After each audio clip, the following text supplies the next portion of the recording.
Hello, everyone. I hope you will support the discussion in the comments and tell me what you would do if you found yourself in the situations I am going to talk about today. Our homeowners association sent me a firm letter a few weeks ago, citing a hazy rule regarding aesthetic unity. They insisted that we keep our driveway free after 6 o'clock in the evening. It became abundantly evident that appearances held greater importance to them than even legal observance. I was offended naturally and chose to disregard their requests. I first approached with caution. Late at night, following truck parking, I started adorning the driveway with artistic creations and decorative lights. I was inundated with HOA fines and warnings practically right away. Still, I grew more determined with every deed they did. My driveway became my canvas for expressing my annoyance. And what would you guess? Many of my neighbors backed me when they learned about it since they shared my irritation with the outrageous regulations of the HOA. Just as I was finishing a phoenix rising from the flames, the HOA called an emergency meeting. I anticipated a hostile confrontation. Some of my neighbors had also complained, surprisingly. The tyranny of the association had us all sick of it. We found during the conference proof that the board members had been abusing HOA funds and changing the policies to suit their own interests. The disclosure stunned the whole neighborhood. After that, there was an inquiry and the dishonest board members were fined and, occasionally, ordered to volunteer in the community. The HOA was eventually dissolved and replaced with a fresh, more democratic structure whereby every homeowner could express their opinions. The neighborhood has come together behind me since then, and I have been free to utilize my driveway any way I like. The rules were altered, and my little act of rebellion started the process of improvements in our neighborhood. Looking back, our community underwent a major change from what began as a personal matter over outrageous expectations. My driveway has lately come to represent the struggle for justice and fairness. Before the next story, I would like to ask you to like this video and subscribe to my channel. Let's move on to the next story. The first thing I would advise anyone is never to buy a house in a neighborhood governed by an HOA, homeowners association. They can be a nightmare, full of unnecessary rules and power-hungry individuals. If I had known what I was getting into with an HOA, I would have walked away from purchasing my first home. Back when my wife and I were still in our mid-20s, we decided to settle down and buy a house. We spent months looking for the right one, wanting it to be in a good neighborhood, ideally somewhere we could raise a family. We were particular about the area and the schools, even though we didn't have kids yet. Finally, we found what we thought was the perfect home, with a nice community feel, quiet streets,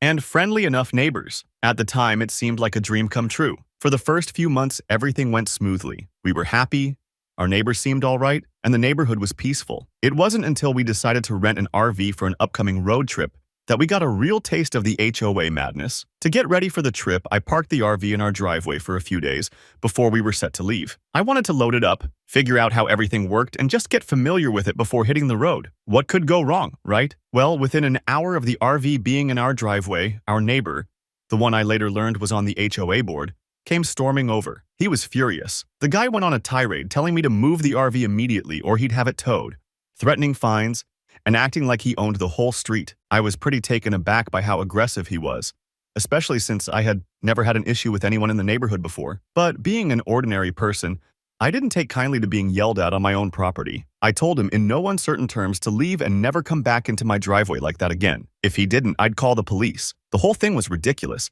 and I wasn't about to let someone intimidate me in my own home. A few hours passed and I thought that might be the end of it, but of course it wasn't. Later that day, a tow truck pulled up in front of the house. The same neighbor showed up looking smug and handed me an envelope. Inside was a letter stating that by the HOA's orders, my RV would be towed. And on top of that, there was a $1,500 fine. Apparently, the RV was a violation of some HOA rule I hadn't been aware of. Luckily, the tow truck driver wasn't interested in getting involved in a mess like this. Once I told him that I was calling the police if he tried towing anything from my property, he decided he wasn't getting paid enough to deal with it and left. Of course, this only made the neighbor more furious. He stormed off, muttering something about how he'd take it up with the board. Not sure what to do next, I called up a friend who gave me his dad's number. His dad was a lawyer, and I needed some legal advice fast. After a quick phone call, the lawyer told me to come down to his office with the HOA documents I'd received when we purchased the house, along with the letter that the neighbor had just given me. I wrote a check for $500 and took everything to him the next day. The lawyer drafted a letter to the HOA and the neighbor, using all the right legal jargon to let them know they couldn't bully us around like this. After sending that, I thought maybe the situation would calm down, but instead I started getting more fines. Every day, plain envelopes with $1,500 fines would be stuffed into my mailbox. not postmarked, not mailed, just placed in there. Clearly, the neighbor wasn't backing down. At this point, I kept turning everything over to the lawyer. He sent more letters, reported the mailbox stuff to USPS, because apparently it's illegal to put anything in someone's mailbox if you're not a postal worker, and made sure everything was documented. Meanwhile, my wife and I went ahead with our trip, trying not to let the whole situation ruin our vacation. When we got back from the trip, the RV was in the driveway for another 2 days, while we unloaded it and cleaned it up. Of course, each day brought more envelopes and more fines. The neighbor just wouldn't quit. At this point, it felt like a bad movie where the villain doesn't know when to stop. But my lawyer kept handling it, and we kept going through the motions of turning everything over to him. Then, the neighbor finally went for the big guns. One day, I received what looked like a formal summons to appear before the HOA board. My lawyer said this was completely illegal. They had crafted what looked like an actual legal document, but had no real authority to summon me to anything. So we paid another $500 to the lawyer, and on the appointed day, a Tuesday morning at 10 a.m., we showed up. They tried to bar my lawyer from the meeting, citing some board privacy nonsense. But that didn't last long once he started pointing out all the rules they were breaking. And here's where things got really interesting. It turns out the HOA's own rules had several clauses that made certain board members ineligible to serve if they violated certain guidelines. Guess who had broken many of those rules? Smug neighbor himself. As the meeting progressed, my lawyer calmly laid out every single infraction the neighbor had committed. There were multiple violations of both the HOA's rules and local laws. The irony wasn't lost on me. This guy, who had been harassing us non-stop for weeks, was actually ineligible to even serve on the HOA board in the first place. All the documentation was there in black and white, and the other board members had no choice but to acknowledge the situation. But the real turning point came from my wife. While all this drama was going on, she had been working part-time from home, which gave her plenty of free time to get to know our neighbors better. As it turns out, a lot of people in the neighborhood were fed up with the HOA, and more specifically, with how it was being run. So, my wife started talking to more of them and discovered that many residents were just as tired of the power-tripping board as we were. Before long, she had gathered a significant amount of support to start a campaign to dissolve the HOA altogether. In fact, we learned that if 51% of the neighborhood voted in favor, we could get rid of the HOA entirely. Armed with this new knowledge, my wife dove into her mission. Over the course of a couple of months, she knocked on doors, made phone calls, and had casual conversations with as many people as possible. She wasn't pushy about it either. She genuinely got to know our neighbors, listening to their concerns and frustrations. Some of them had their own stories of being mistreated by the HOA, while others simply didn't see the point in keeping an organization that was supposed to help the community but instead made life harder. It didn't take long for a lot of people to agree that disbanding the HOA might be the best solution. Meanwhile, the HOA wasn't going down without a fight. They tried to stall the process by not holding meetings, which, of course, was another violation of their own rules. They also launched a fear-mongering campaign, distributing flyers full of wild claims about what would happen if the HOA was dissolved. According to these ridiculous letters, our neighborhood would be overrun by undesirables, and property values would plummet. They even resorted to thinly veiled racist language, suggesting that minorities would move in and turn the area into a crime-ridden disaster. Needless to say, this didn't sit well with most of the residents. The overtly racist tone of the flyers only further alienated people who were already on the fence about the HOA. If anything, it pushed more people into supporting our cause. It was astounding to see how out of touch the HOA leadership had become, thinking they could scare people into submission with baseless and offensive rhetoric. During this time, my wife and I continued to document every violation and forwarded everything to our lawyer. We knew we had to follow the process by the book, no matter how ridiculous the HOA's actions became. The lawyer, ever the professional, stayed on top of things and made sure the HOA didn't pull any legal tricks to keep themselves in power. Eventually, we reached a point where the HOA could no longer stall. They were forced to hold a meeting to address the growing dissatisfaction in the neighborhood. This meeting was crucial because it was when we'd finally get the chance to call for a vote on whether or not to dissolve the HOA.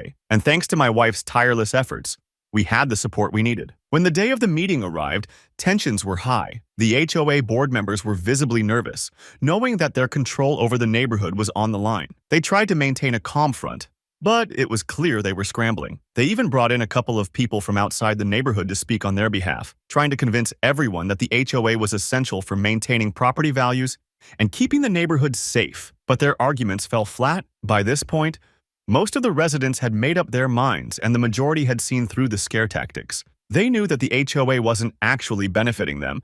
It was just a way for a few individuals to exert control over everyone else. The vote was called, and when the results were tallied, It was official. The HOA was no more. We had successfully gathered enough support to disband the organization. It was a surreal moment knowing that we had just toppled an entire system that had been in place for years.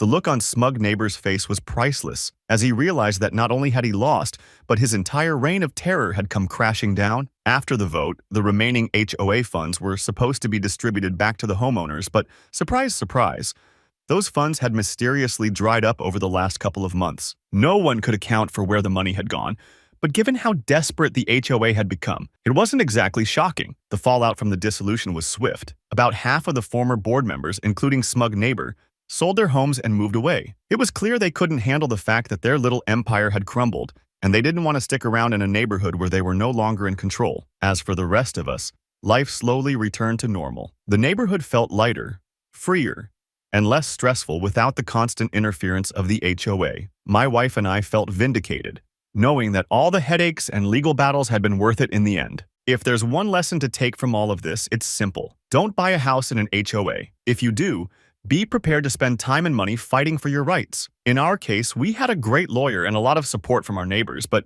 not everyone is so lucky. It's a tough battle, and it's one that's better avoided if you can help it. After the HOA dissolved, it felt like the neighborhood had been given a second chance. Without the constant surveillance and unnecessary regulations, people seemed more relaxed. Neighbors who once avoided each other due to petty HOA-enforced disputes now had friendly conversations in their driveways. It was like the whole community had taken a collective deep breath and was finally able to enjoy their homes without the weight of the HOA looming over them.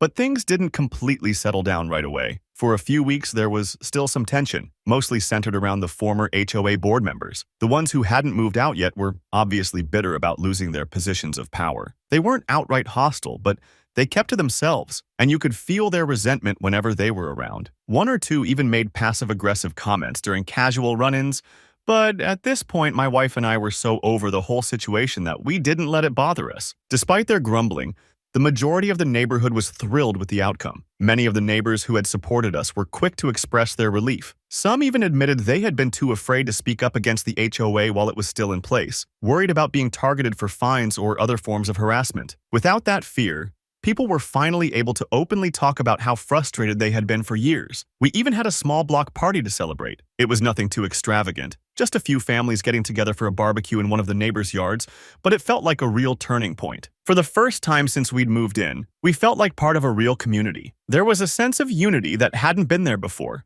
A few of the neighbors took the opportunity to thank my wife for all her hard work in gathering signatures and organizing the vote. She'd become somewhat of a local hero, which she found both amusing and a little overwhelming. People kept telling her how much they appreciated what she'd done, and some even joked about nominating her for some sort of neighborhood award. She always brushed it off with a smile, saying that she was just happy to have played a part in making things better. As for me, I finally felt like I could relax in my own home. The stress of dealing with the constant fines and harassment from the HOA had weighed heavily on me for months, and now that it was all over, I could breathe again. I didn't have to worry about ridiculous rules about what I could and couldn't do in my own yard, or whether my neighbor was going to storm over the moment I parked something in my driveway. It wasn't long after the vote that Smug Neighbor finally put his house up for sale. When the for sale sign went up in his yard, I can't say I was surprised. After everything he had done, it was clear he wasn't going to stick around. The guy had made too many enemies and burned too many bridges in the neighborhood to ever feel comfortable here again. And frankly, the rest of us were glad to see him go. The day the moving trucks showed up, I could see other neighbors glancing out their windows, watching with quiet satisfaction as he loaded up his things and left for good. In the months that followed, things continued to improve. Without the HOA's interference, people started taking more initiative in the community. There was talk of setting up a neighborhood watch program, something that had been proposed years ago but shot down by the HOA for reasons no one could really understand. Now, without the rigid rules of the HOA, people felt empowered to make decisions that actually benefited the community, rather than just giving a handful of board members more control. My wife and I also noticed that our relationship with the neighborhood had changed. People who had once kept their distance, either out of loyalty to the HOA or fear of retaliation, were now more open and friendly. We'd chat with neighbors while out for a walk, stop to say hello when someone was working in their yard, and even started getting invited to small get-togethers. It felt like we'd finally found the kind of community we'd been hoping for when we first bought the house. Of course, life wasn't completely free of drama. Every now and then, something small would pop up, like a disagreement over property lines or someone leaving their garbage cans out too long. But these issues were handled in a way that made sense. People talked things out directly, like adults, rather than escalating everything to the point of legal threats and fines. It was refreshing to see that without the HOA's heavy hand, people could actually resolve conflicts through conversation rather than confrontation. Looking back on the whole ordeal, I'm still amazed at how far things escalated just because I parked an RV in my driveway for a few days. What started as a small inconvenience turned into a months-long battle that eventually led to the dissolution of an entire HOA. It just goes to show how one person's need for control can spiral out of hand, and how, with enough persistence and the right support, even a small group of people can make a big change. The moral of the story remains the same. If you're thinking about buying a house, avoid HOAs at all costs. They might seem harmless at first, maybe even helpful, but once you're in, it's a whole different story. The amount of power these organizations can wield over homeowners is staggering, and unless you're willing to fight for your rights, they can make your life miserable. My wife and I were lucky to have found a great lawyer and supportive neighbors, but not everyone is that fortunate. In the end, we won our battle, but it came at a cost. The legal fees, the stress, and the time spent dealing with the mess were things we'll never get back. But at least now, we can enjoy our home in peace, without worrying about whether the HOA is watching our every move. And as for Smug Neighbor, well, last I heard, he moved to another neighborhood, one that also had an HOA. I can only imagine how that's going for him. Thank you for watching.